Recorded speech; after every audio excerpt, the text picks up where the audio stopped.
มาเยอะนะอันนี้สาธุเด้ออันนี้เป็นยอดโมทนาของไม่ออกบุญเจือไม่จุดเจือเสียงจ้อนนะกับพระอาจารย์คำวันนี้โมมาแต่ USA รัฐเท็กซัสเมืองอเมริโลเด้อ10,800,000หรือว่า$500นะมอบให้พระอาจารย์ทองภูริปัญโยกันละ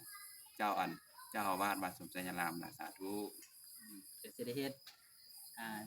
บอลล้างบาทแล้วก็สิมุ่งออกมาเป็นบอล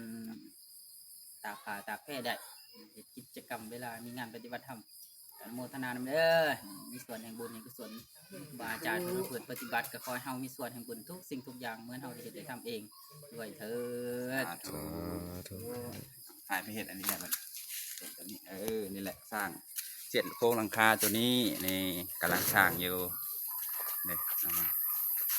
โครงหลังคาบนกำลังก่อสร้างนี่สมบูรณ์นี่เป็นเห็นน้ำโอเคสาธุ